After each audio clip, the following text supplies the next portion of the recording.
Hey, everybody, Australia and the world. This is your boy Joey Wells, and you're listening to my interview on Elaine Goodman on Gogoodman.au. At first, I was like, oh, I got it. It's going to be simple. Then you kept going. You're like, Elaine Goodman at ... I was like, okay, hold on, wait, you know what? I'm going to write this down. I'm gonna screw this up, and I'm going to try not to curse. Oh, fuck. I wasted a whole interview not cussing. God damn. But I sat here trying to be PG, and I could have been fucking cussing all interview. God damn you. So you've been sitting here listening to me. That's right, me, Joey Wells. You were listening to me on... I can't fuck that up. Okay. Yo, Joey Wells here, and you're listening to my interview with Elaine Goodman on Gogoodman.com.au. Hey, wait, Elaine, did I fuck that up? Shit, I'm cussing. ALAIN. What's going on, everybody? It's Joey Wells here, and you're listening to my interview with Elaine Goodman on Gogoodman.com.au. Now, I'm probably messed this thing up somewhere along the line, but don't worry about it. Just go back. There's a lot of other stuff I was supposed to say, but I think I probably fucked that up. Fuck! You know what? I apologize, because I keep fucking this up, man. I don't know what the fuck is going on, because earlier you fucking told me what to say, and then I started just fucking up. Oh, man, I've been saying fuck way too long. My bad. I fucking apologize. I'm Joey Wells. You're listening to my interview with Elaine Goodman on Gogoodman.com.au. The first question I always start with comedians is, what's the earliest memory you have of comedy having an effect on you? The earliest that I can remember is comedy having an effect on me, man, was like elementary school. Just like maybe 4th to 5th grade. And it's just 'cause I used to watch certain shows on television, and I was like, man, I want to make people laugh, too. So I was always getting in trouble in elementary school because I was like, I'm going to be like Red Fox and make people laugh. The only problem was I got in a lot of trouble trying to make everybody laugh. So, Were your parents into comedy? No, none of my mom is not into comedy. Nobody in my family is into comedy. I'm the only one. Wow, do they ever come and see your shows? My mom has come twice, and she always says, you know, you could have did this right out of high school. You wasted a whole lot of money going to college, and you could have did this right out of high school. What did you study at college? And my degree is in advertising, and my minor was in Afro studies. Right, so tell me a bit about your stand-up journey. I couldn't find much information about your journey through the comedy industry, if journey may not even be the right word, but how did you get started? Who was around when you started? What was the comedy scene like, and which crowd did you kind of fall into? I started like right after I graduated out of college. Actually about a year after I got out of college, man. My brother just, you're funny. You shouldn't even look for a job. You should go do comedy. And we found this little club in Oakland, California, and it was in the back of this restaurant called Art's Crab Shack. And going to Art's Crab Shack, you would walk in there, and then you would go down the hallway. In the back of the restaurant, there was this little room that people did comedy in. And it would be maybe about 20, 30 people in that room, man. And that was the first place that I went and did comedy. And it was in the Bay Area, so it was a bunch of black people, too. That's all it was. Was there anyone that kind of has a big name now when you were starting out? Well, then after that club, man, I went to this other club, and then I started hosting that club, and this club was called the End Zone. And in this club, man, there's a guy right now that's out in Australia. His name is Daniel Dugar. He was there. A young lady by the Lunel. You've seen her in quite a few things. Also, a guy by the name of Rodney Perry, and also a guy right now who's pretty famous, Cat Williams. We were all in this club, in this little club in Oakland, California. In your routine, you talk a lot about your life. You talk a lot about your life. What attracted you to this kind of comedy style, which is made well known by someone like Gabriel Iglesias, who's really, really good at it? I think one of the things about being on stage is I watch comedians like Richard Pryor and then also Eddie Murphy, and those guys really, man, they were just telling a story about their life. And I always think, like, man, if you talk about yourself, that tends to have pull people in, and, like, people want to hear about you. And then while they're listening, they go, oh, that's me too. So that's one of the things why I decided to talk about myself. And sometimes I talk about like my my outlook on the world, but a lot of times I like to talk about me, just so you can say, like, hey man, I'm struggling with my weight now that I'm in my 40s, and I know there's somebody out there saying, hell, me too, I'm struggling with my weight too. It's that thing that I know when I'm on stage talking about struggling with eating, talking about, man, struggling with eating cake and sweets, and I hate working out, man, there's some other people out there going like, I hate working out too. Like, just hate working out. And I know there's somebody else out there who done went to the gym, got to the gym, and was like, man, I forgot my headphones. I'm going home. Did it take you a little while to get that confidence to be able to share your life with other people? Like, I mean, weight loss and weight gain is something that I would think could be quite personal, but have you always been confident enough to share your life on stage? No, I had to get to a point to where I could share my entire life on stage. At first, you just want to be funny. You're just trying to be funny. And then as the time goes by, you get confident about yourself. That's when you start to go, I'm going to share a little bit about myself. And you want to make it personal. So when a comedian told me that, he's like, hey, man, when you leave the stage, leave people with a little something about you. And so that's when I started getting really personal. And I would say, man, it maybe took me a few years to just start talking just about myself. And, like, not even just myself, but my personal life. What were you talking about before you started that? Oh, man, when you're young, you talk about the same old things: drinking, getting high, girls, sex. Yeah, that's what I've heard from a few different comedians. You're all the same. When you're young, that's all you got to talk about. You're like, whoa, man, this chick came in, I took my clothes off, but I was too high to do anything. Because I got so high, man, I threw up. But that's all you got. And then all of a sudden, man, you get older, you get kids, and then all of a sudden now you got a kid in your life. If you're like in your 40s and you're still talking about, man, just getting high, and you got kids and a family, then you're cheating everybody. Yeah. At this point, you got to start talking about your wife and your kids. Yeah, or something's really wrong with your life. Yeah, Yeah. You're part of the comedy group, the Plastic Cup Boys. How did that group start? Man, the Plastic Cup Boys, man, started a while ago, and it's just about guys, man, having a good time. And actually, all of us are like Plastic Cup Boys. Kevin Hart, Wayne Brown, Harry Rashford, Spank, and Naeem, and a couple other guys, Boss and John. But the guys who are performing are myself, Spank, and Naeem. So we're the Plastic Cup Boys who are performing. And what does that term Plastic Cup Boys mean? Well, kind of the Plastic Cup Boys, man, is kind of like the guys when you see the plastic cup, that means we're about to have a good time. We're about to have a good time. We're about to drink up and party and enjoy yourself. Right. So who thought of that name? That's kind of cool. I think I started by either Harry Rashford or Naeem. One of those two started that. And how did the group link up with Kevin Hart?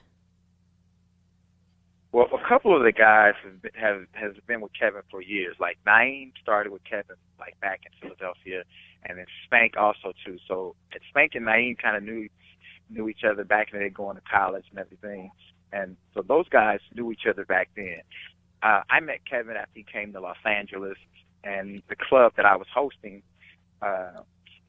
somebody brought him in there, man, and introduced him to me, and that's kind of how it started. And then later on, we became friends, and then years later, we started working together. Now, as I mentioned before the interview, I saw you on stage with Kevin Hart in Melbourne, and you talked about something that really interests me in comedy. Just before Kevin Hart came on, when you were telling everyone to put their phones away, you went through a bunch of nationalities and ethnicities and predicted how they'd react to getting caught with their phone out. Gradually over the years, this kind of comedy has become more of a risk because people can get offended. How careful do you have to be not to push it too far, and do you have to alter it between different countries? Man, I think what happens, what happens with that is that this is kind of how, it's how people it's borderline with somebody going, oh man, that's offensive. But it's only offensive if you kind of know somebody that does that. Like, so when I say these things, when I go, black people, I don't want to hear you yelling. That's because people are always saying, man, black people loud.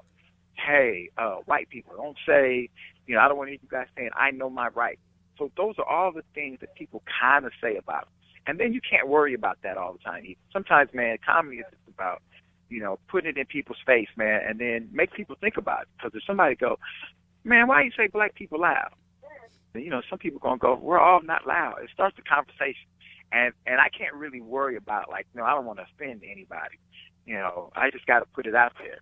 And what's crazy is sometimes, man, I begin to have people go, hey, man, you didn't say anything about us. Like you said something about every group but us. Yeah. And I was like, okay. So I keep adding people. Every country I go to, it seems like I add somebody. And do you get the same reaction in every country, or do you find people in some countries find it more offensive or don't take it too well, or? So far, I haven't. No one has said I was offensive yet. I'm sure that somebody has written something in a blog that said that guy with Kevin Hart is a racist. So is that something you enjoy? Because that kind of comedy, I've spoken to a couple of other comedians that kind of aim for that racial, not even really racial kind of humor, kind of stereotypical kind of humor, and it's really good, but it's something that's kind of dying out because people are getting too sensitive. Do you find that people are getting more sensitive, or are they coming back to where they don't really care? I think the world has turned into this very, very sensitive place. Like, you can't say anything about anyone. And sometimes, man, it's just a joke. And it's there to be thought-provoking and to make you laugh also, too. So as a comedian, you got to kind of take your stance to be like, okay, this is who I am. This is what I'm going to talk about. And then you just got to kind of go for it. Now, you've said you perform with Kevin Hart. I saw you with Kevin Hart. Is Kevin Hart as energetic and intense behind closed doors as he is on stage? Sometimes he can be. Yeah, sometimes you can be like, yo, you need to tone it down a little bit.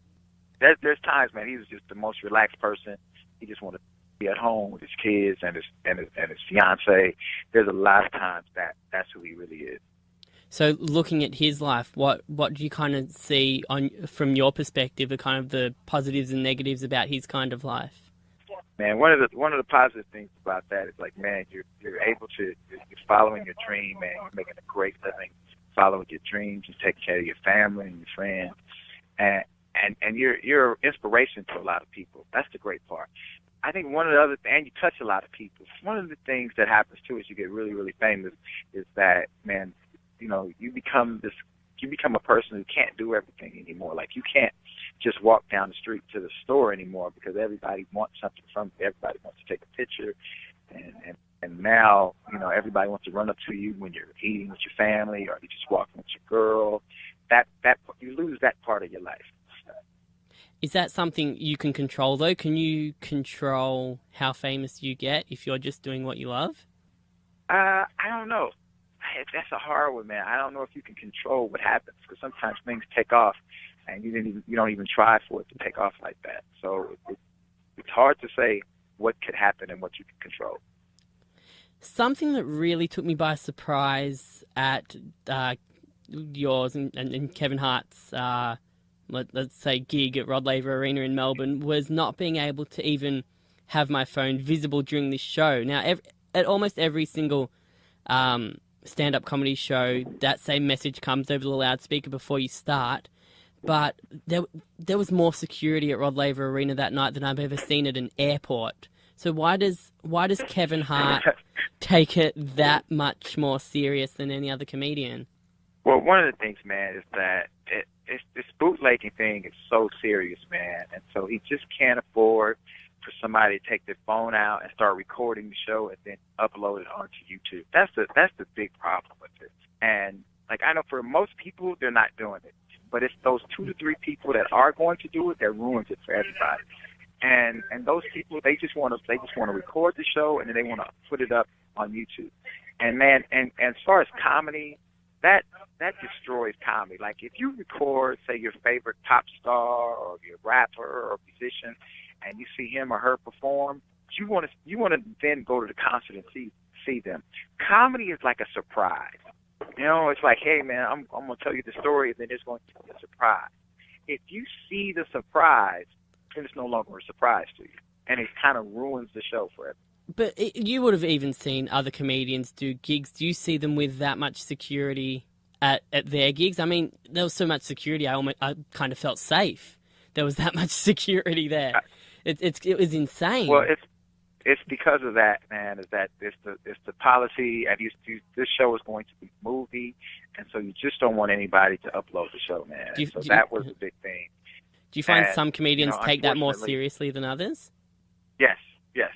And unfortunately for the people who just want, their phone is just there and they're not trying to record the show, it's unfortunate that because of a few people, and every show, man, they catch people recording the show. Every show that happens. Do you remember certain things about each city? Do you remember anything about Melbourne in particular? Man, in particular, I don't, man. I just remember that, I just remember that all the cities I just remember were great. The people were great. The energy was great. Your food was that's why I think I discovered Nando's. Nando's? Nando's, yes. Yeah. And I'm trying to remember which city actually had the graffiti alleyway. Yeah, that was Melbourne. Definitely Melbourne. That's one of our things. Okay, I remember that, man, and that really, really stuck out in me, like that graffiti, and then how there was a coffee shop in there where the lady was like, some people, you buy a coffee for someone else, and so someone else will come in who can't afford it, and they'll have a coffee. Like, I really dug that. Yeah, I think it's called Artists Alley. Yes, there you go, yeah. Yep, definitely Melbourne. Okay. Yeah, I remember that. That was really dope about that. So apart from performing, you also do a lot of writing for TVs, movies, and on stage. How do you keep it fresh? Well, by lot, I wouldn't say I do a lot. I do a little, but I think by keeping it fresh, man, you just gotta keep. I try to do a lot of reading, and I watch a lot of. I call it useless television. A lot of documentaries and everything. So you gotta stay relevant yourself to what's going on, and constantly trying to think outside the box. And do you ever struggle with that? Do you have exercises that kind of help you do that, or is it sometimes like tiring to keep up with everything that's going on? When I get a writer's block, I go play like Angry Birds and dominoes. And then there's the Candy Crush. Like if I get a writer's block, man, I go play a video game right away. Good idea. Cause I'm stuck, so I need to do something that I enjoy, and I'll go play a video game. My wife might not like it, but I'm going to play a video game. Are you an Xbox? And then I get caught up playing. You know what? I used to be an Xbox, but now I like PlayStation. But I have to watch myself because, man, I'm that guy that start playing. And then 3 days later, I got my clothes off and I'm coming out of the room. I haven't showered in 3 days because I've been playing the game for 3 days straight. I was going to say, are you more of an Xbox person or a Nintendo or Atari or Sega, but you're more of a PlayStation person? I PlayStation, but I used to be Xbox. But like I said, man, I really, really have to watch myself because there was a time, man, where that's all I was doing. Like I would wake up in the morning and I would go, I forgot to, I got to go finish that. It would be the first thing I would do when I would wake up. Then it'd be the last thing I would do going to bed. So I even remember I was dating this girl, and I remember her saying, hey, we don't see each other that much, so can you at least just go to bed with me and not play the game? I was like, yeah, okay. But I remember as soon as she would fall asleep, I would sneak out of the bed and put the pillow between her arms so she could hold it, and I would go play the video game.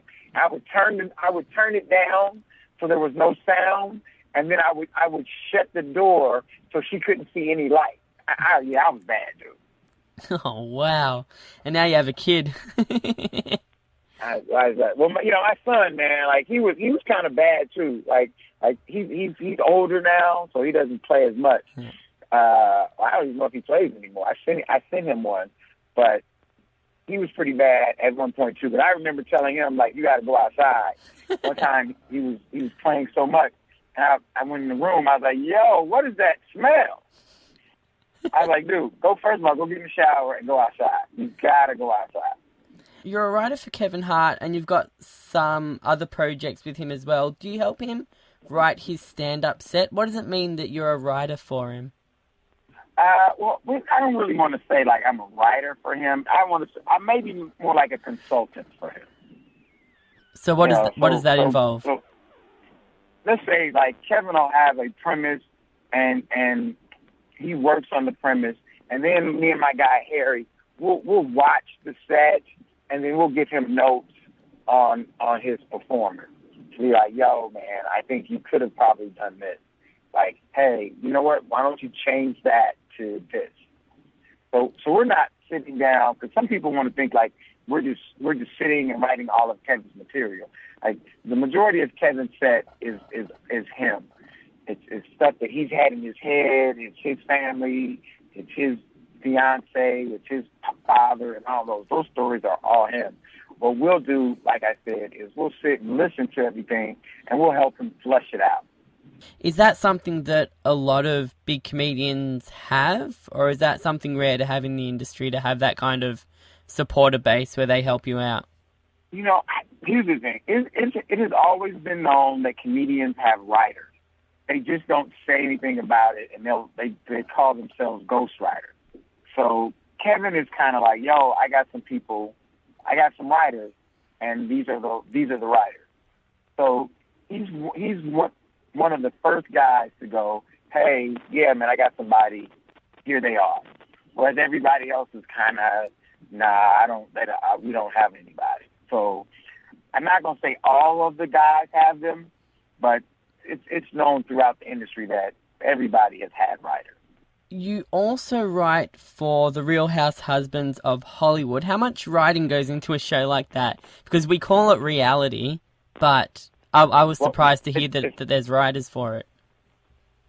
Okay, the name is The Real Husbands of Hollywood. Oh, sorry, Real Husbands of Hollywood. And, yep. Yeah, The Real Husbands of Hollywood. And, well, it's not, this is it. It's not a reality show. It is called the fakest reality show that you'll ever see. Because what it is, we're spoofing all of the other reality shows. And so that, man, you go into a room, man, and you start brainstorming these stories and things that we saw on television and some of the housewives shows have done, and then we'll try to spoof those. That's kind of where the inspiration comes from. So it's not, so they don't take it as seriously as The Real Housewives. Yeah, no. Right. Everything that, like, when you see our guys fighting, it's because of a scene that we saw in one of those the reality shows of the housewives. Can you tell me a bit about a movie called Ballers, which you're involved in? Because it sounds like a really cool movie with Kevin Hart and LeBron James. Oh, yeah. So we did some writing on that, man, and it's kind of changed a lot. So where that movie is right now, it's kind of in flux. So it's basically a big brother, man, trying to help his little brother through some situations. But I will say this, that the script has changed quite a bit. So where it's at right now, I would probably be hard to say, oh yeah, this is what it's about right now. Do you have a release date for it, or is it going to make it out to Australia? We do not have a release date. Kevin hasn't signed on to shoot the movie, so we don't know. That's kind of, like I said, that's kind of floating in the air right now. So what's next? Do you eventually want to go out on your own, or is stand-up more enjoyable in a group? Well, what's going to happen now, and like at every tour, once the tour ends, what happens, everybody kind of goes their separate ways. So Kevin starts to go go knee deep into shooting movies and television. And then the other two guys, Naeem and Spank, they began to go out on tour. And I kind of stay home and start concentrating more on writing, pitching, acting, and just trying to get my chops up in that area, because I believe that actually helps me as far as stand-up. And then I'll still perform in the city. So I'll perform in L.A. and maybe little cities outside of that. So I just won't go on a major tour right now. So I don't know what now. In 6 months, that might change. But for right now, once we finish, we're finishing up in Hawaii. And once we finish that, then I'll go deep into working on, because we have a show that we're working on right now with Comedy Central. So that's kind of all my focus right now. So how hard is it to match up all your schedules, or is it just a matter of Kevin saying, I've got this big tour coming up, drop everything, let's go on tour?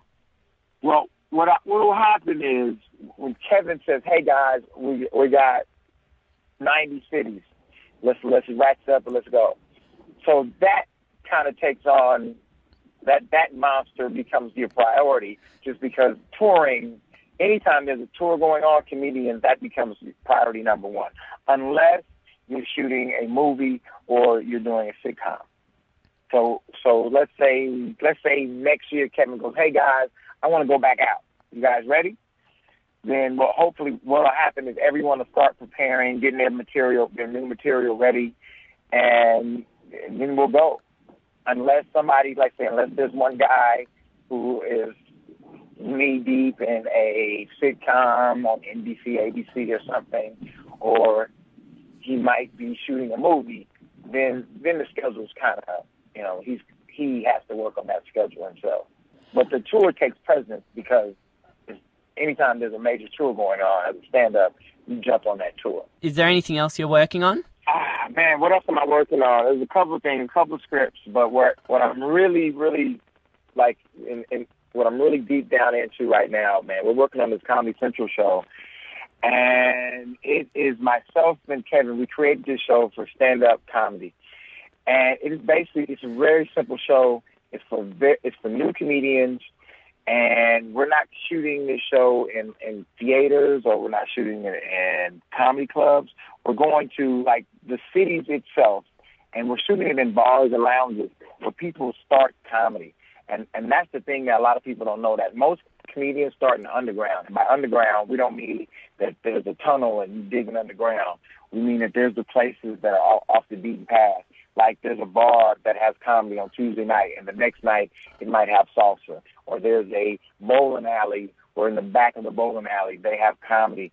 Or a club that might see 45 people, and it's an open mic where people start. So we came up with this concept to have a show like that and shoot it. And the comedians, they have to live in that city. And that's what we've been working on right now, man. Really trying to give back to the young comedians. They just give them a shot, man. And that's what we're doing right now. Where will people be able to watch that? Will it be streamed live to Australia at all? We don't know yet. We don't know yet exactly how that's all going to work.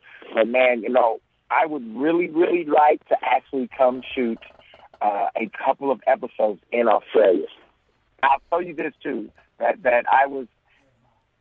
when we were in Australia, the thought for me right there was like, yo, we could shoot an episode here in Australia. So I'm really inspired, man, to come to Australia and shoot an episode.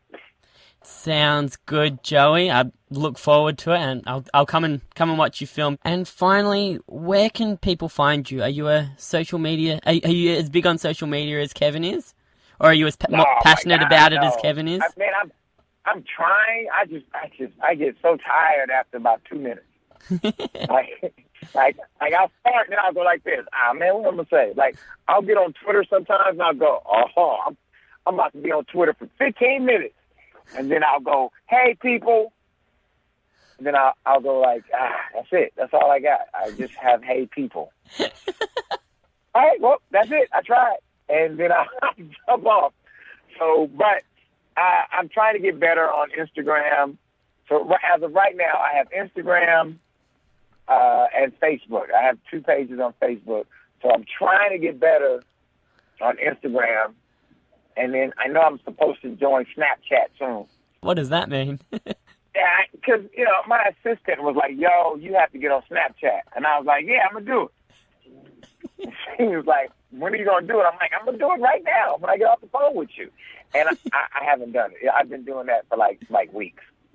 Yeah, I haven't. So, I'm not fond of Snapchat either. But yeah, so where can people find you? Okay, why not? Okay, why aren't you fond of Snapchat? Because I just don't get the concept of taking a photo and going through the effort of making it a good photo, sharing it with a select few people, and then it being deleted off the face of the earth forever and ever. Why not put it on Instagram where it's there for the rest of your life, or put it on Facebook where you can go back and say, hey, cool, that's a cool photo. And it's there forever. Okay. See? And wait, and how old are you? 25. See? You are wise beyond your years, young man. And it's something popular with a lot of people my age. I must admit I'm not a big photo taker in the first place, but I just don't get the concept of it where I can take a photo, and if I put it on Instagram, it's there forever. Or if I put it on Facebook, I can always go back and find it reasonably easily if I ever need it for anything. See, that's my thing there, is that I go, so we're taking pictures. And I always ask questions and people go, you're just old. And I go like, no. I was like, so what is it? I'm going to take a picture? And they go, yeah. And I go, so why not just put it on Instagram? Because Snapchat, it only stays up 24 hours. Well, if I take a picture, I probably want it to last longer than 24 hours, right? Exactly. And it's like, that's not what it's about. And I go, I don't get it again. So if I don't care about this picture for 24 hours, then why take the picture? Exactly. And I don't think you can even put in a worded caption on Snapchat. So if people don't quite understand, if it's a humorous picture and people don't quite understand it because they don't understand your sense of humor, you can't explain it to them. But on Instagram and Snapchat, you can. Instagram and Facebook or Twitter, you can. I just don't get it. It's just a picture. There's nothing else to it. Yeah, I say, man, I'm honest. Like, I don't get Snapchat. And I remember Snapchat, it was a couple of years ago that it actually started. And I remember my son telling me, like, yo, there's this new thing. He's like, well, you can take a picture, Dad, and it'll be gone, though, in a day. And I remember then saying, well, that's stupid. Exactly. I don't get it. And he was like, no, because in case you put a picture up that's a crazy picture, then you can just take it down. It'll disappear. It won't be up there forever. I was like, well, what if somebody else take a screenshot of it? Exactly. He was like, well, I don't think they can do that. But if you're not proud or happy for a picture to be online, then why are you taking it anyway? Or why are you uploading it anyway? Yeah, exactly. That's exactly how I feel. Like, okay, so I'm not a big picture taker either. So if I'm going to take this picture, then I'm probably going to keep it up. Even if I post it, I'm going to post it and keep it up there. So if it's going to be gone in 24 hours, then I don't need to take the time to snap a picture and then wait and then throw it away tomorrow. Yeah, and then not even get it. Then you have to put all these different shadings on it, and then you have to kind of switch it around or make a different background or whatever the filters are on Snapchat. And if it's going to be gone in 24 hours, what's the point of the hassle? Anyway, where can people find you on your chosen platforms? But you can find me on Instagram, you can find me on Twitter, you can find me on Facebook. Everything is Joey Wells, the number 5. Why the number 5? That is my handle and everything. Why number 5? There's five kids in my family, and I'm the 5th one.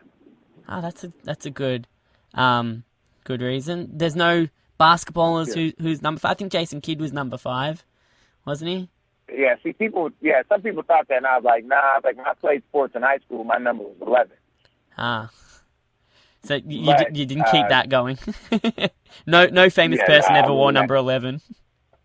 I wasn't that good. Wait, there are some. Wait. No, Isaiah Thomas.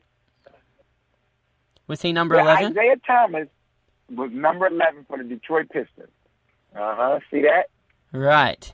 However, I wasn't that good, so there's really no need to. Like, my high school is not going to ever retire a number that I wore at all. So fair enough. Not in an athletic sense, anyway. Not for an athletic reason, anyway. Hey, man, yeah, they might do it for something else, but they're definitely not going to be for my stats. It's not going to be for my stats. Fair enough. Joe, it's been an absolute pleasure. Thank you for taking the time to talk to me today. Good luck with everything. And, yeah, if you come back to Australia, let me know. I'll come and see you. Thank you, sir. Man, you have a great one, man. Have a great day. Well, have a great night. Thank you, man. Thank you. Yeah, I was about to say that. For me, night. For you, get your morning going. Yeah, no, it's the middle of the afternoon. Just ticked over. Well, it's almost 2 o'clock. Okay. Okay, I thought it was morning. I was about to say, yo, like, get the fuck out the bed, man. I know what the fuck you're saying, man. Get the fuck up.